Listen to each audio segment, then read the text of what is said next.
What's up, guys? What's up, man? How you doing? Yeah, good. Thanks for coming out. Having us by, man. Yeah. Welcome to Northcoast.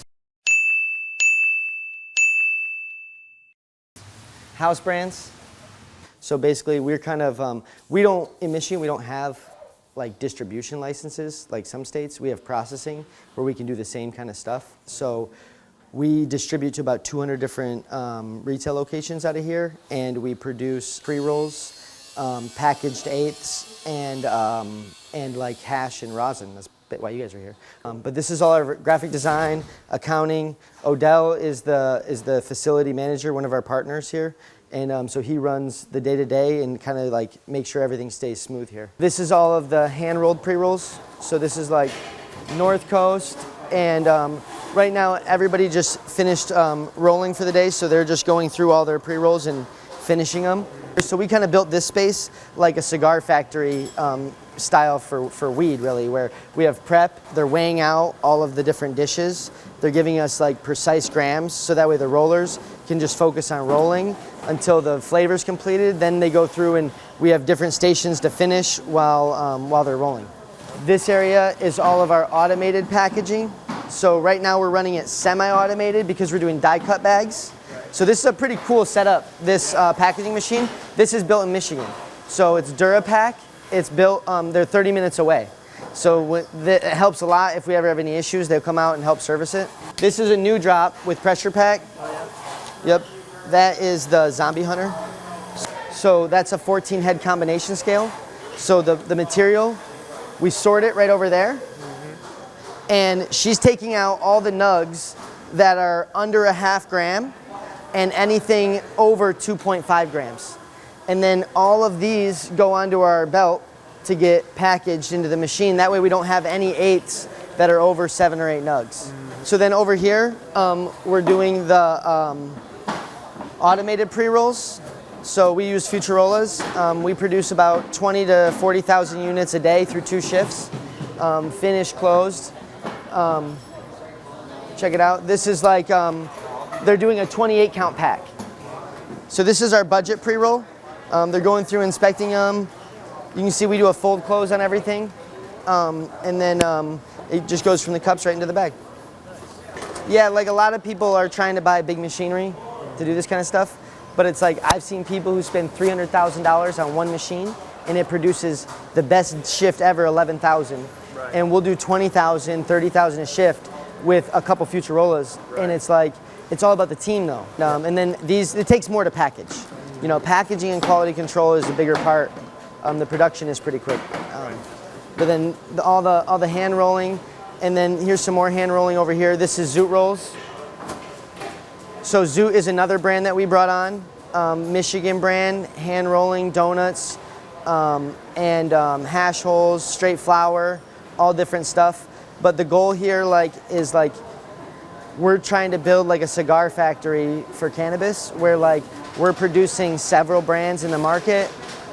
We have the SOPs to produce like high quality in all different forms in all different ways, and that way we can, when you go into the store, it's like it's not just our brand. It's like you can get 20 different products now because we can, help produce them for the market, and that's the goal. And then like he uses this style tip right now. But like we want like a bunch of different products, like different feels, different vibes for the market, where it's like Tyler selects the strains for this, I'll select the strains for Northcoast, Austin selects the strains for Pressure Pack, and we have different people leading each area to help, curate different flavors and different looks and different feels for the market. So this is the 90 first and second pull, and then we have we're mechanically separating some Lemon Vuitton THCA. And that's like for our Snow and Diamonds, and then Trent is actually prepping some of the diamond stuff we're gonna be jarring this stuff later on. Nice. So this right here, Mike is our head of hash here. So he started in the caregiver community with a brand called Fathead Farms, and then me and him used to work together with the caregiving doing collabs. And when we got the opportunity to come into Metric, we brought Mike with us, and he's heading up all of the hash production here. But he's right now separating like some terpenes. Those are looking actually crazy. Yeah, great. But this is coming out of the Lemon Vuitton. He's right now pressing out the 90 And so you can check that out. I mean, this is the orange bomb, so super citrus, super orange terp, and this should be the best pull for us. We look at the 90 to 120 as where we find a lot of our premium grade heads. You know, 120 can also be super fire. We're seeing the majority of a properly grown plant yielding in that 90 to 120 space, you know, and then you can tell through like the way the hash yields kind of the story of what happened to the plant.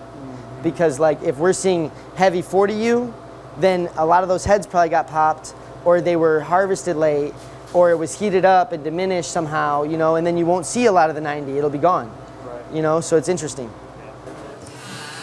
What up, guys? What up? So right now, we're running, you know, the Ospreys. We have two Ospreys set up. We got our water right here, 1,000-gallon reservoir. We keep the room real cold. We run these down to 32 degrees, you know, so everything in the tank is staying 32. And the goal for us is like, we're trying to preserve trichomes, right? And so we keep everything cold from beginning to end of the process. We have the farms that freeze the product right away, right? And a trichome, like a lot of people know what it is, but they don't really know what it is. It's like, it's a cell, right, with a membrane that fills with oil, right? And so the membrane's like an egg without a shell. And it's like, if you touch it, when I squeeze the plant, I'm getting that resin all over my fingers, and I popped all those heads. Right. So we're saying, you know, don't touch the plant, freeze it as fast as you can, right? So we can maintain as many of those trichomes as possible. Keep them frozen through this whole process. We take them right out of the freezer, put them in freezing cold water, right? Separate them through the bags. And then once we pull that mixture, we're going into freeze dryers that stay under, you know, a temperature threshold to keep those heads intact while they remove the moisture through vacuum, through, you know, atmospheric pressure. So this is the second wash. We're running at a lower RPM right now, just trying to be delicate with the better material, because we're actually pulling anywhere from 6 to 10 runs on each thing. Oh, wow. Yeah. So you guys are really trying to separate the best from, you know, the good and the... Yeah, because there's a value to everything, right? Yeah. And it's like, we've even seen plants, for example, my friend, he had a plant that he sent us that hit 4.5% to rosin. And we got 110 grams, 120 grams on the first 2 pulls. Yeah. Then we got 70, 80 grams on the next 4 pulls, right? Out of the 3 through 6. Right. And then from 6 to 10, we got another 110 grams. And it was like, you can incrementally see the 40U increase, and the 90U is coming off in the front, the more ripe heads.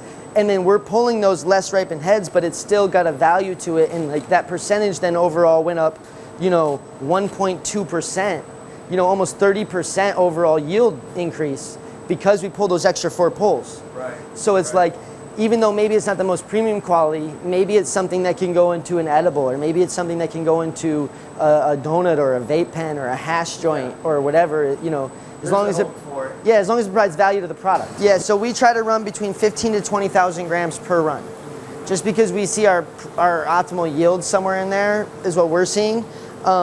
We can fit a little bit more in these machines, and depending on the quality of the product, then we might try to put a little bit more in there, maybe 21, 22,000. Okay. So these are our freeze dryers, right? So after that room, we're bringing everything out into the freeze dryer, throwing trays.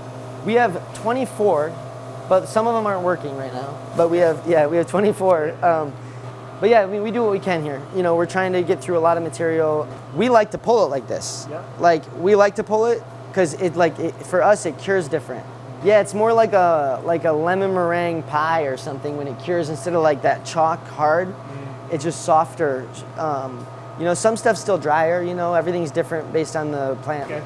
And we still pull the fresh press. Yeah, oh really? Yeah, because when you pull it and then it cures, it's like soft, like butter, versus like being that chalk. Cool, I'll show you some stuff. So this is the orange bomb special sauce. So this is what we just saw. That's what we saw get pressed as a fresh press. So like I was saying, we do all these different forms. It's pretty cool. The plant, it's like the difference between a fresh pressed oil and the cured is the cold cure, right? The difference between a full malt hash when it's powder and like a piatella or a cured hash, like is the time, like it's been cured the same way, right? It just still has the membrane. So it's like, it's a lot of the same products in different forms. So this one is lemon Vuitton. You can smell that. Oh man. Yeah. That's nice. This is the special sauce orange bomb. See the consistency? Yeah, that is Versus, very saucy. versus the cold cure. Mm-hmm. And so this one is testing 4 to 6% terps. That's testing 8 to 10% terps. Oh man. And that's the difference in it. It's the same product. And that's another thing that's cool is like as you break all this stuff down, the way we're doing it, whether it's through the diamonds and terps, the orange bomb, the special sauce, the cold cure, the hash, we terpene test everything. And the same ratios of terpenes are in the same flavors, but it's just different amounts of like percentage volume. So it's like the same breakdown of limonene, caryophyllene, and you know, myrcene is going to be in both of these. Right. It's but just more pronounced on yeah, this side. and the same with the hash, and then the same thing with the THCA, where you get to the snow and it's a 0.5% terps, all the way up to 10% terps in the same ratio. Right. So it's like, that's wild, you know? This one is really special. This is the Spartan OG from some guys in Lansing. And that one hit, Boy. yeah, it hit over 5% to hash. God dang. And it's just, That's this is the amazing. cold cure. Yeah. So it's I mean, it's almost already so like the saucy. special sauce, you know, at the Yeah. same consistency. Right. And that's just a difference in the terpene production from this plant to another. So we go through about like when we're running full out, we're running through about 2,000 to 3,000 pounds a week of biomass. We're averaging probably somewhere between I would say probably average 3%, right? 2.8 to 3%, because we're doing a lot of test washing for people. But when we have like full loads of stuff that's already been vetted and growers we already know, we're averaging between 3 to 4% returns. You know, we can press up to 20,000 grams a day. You know, 10 to 20,000 grams a day. 8 hours or 10 hours? Yeah, 8 hours. Okay. Pressing 8 hours. We wash in 16-hour shifts, or you know, 2 8-hour shifts. Got it. This is our humidors for our rolls in between packaging and testing. This is some of our final packaged product. So this is like the way everything ships to the store.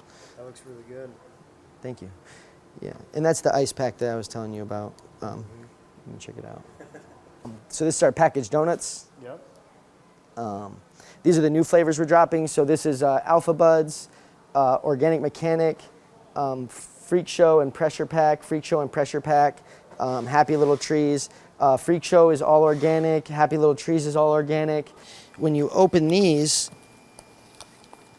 you go from here to collaboration on the tube, like who the farm is. Because for us as like either a roller or a hash maker or whatever, we don't do anything other than not fuck it up. Like everything else is like done at the farm, Yeah, right? yeah. And so they deserve all the credit for the quality of the flavor. And I thought it was funny, like we used to win awards in the caregiver community. It'd be like, people are like, oh, you make the most fire pre-rolls, but it's like, it's not us. We were just going to the best growers we knew, the best hash makers, and asking them for their best shit because they taking wanted care to of it. smoke it. Yeah. And then not fucking it up, you know? And it's like, but really it's like the flavor comes from them. So it's like, if we don't have good farms, then we're not gonna have good flavors out here. So we wanna give the recognition to those people. I'll take you guys out of here. All right, get the fuck out, Levi, go. right, No, man. we're too busy. A lot of orders. We have a lot of orders to Too do. many I know. orders, I need your help. I know, I got you. Give me a second. All right, I'll see you guys. Yeah, take Thank it you. easy. Thank you again, man. Yeah. All right, have a good one.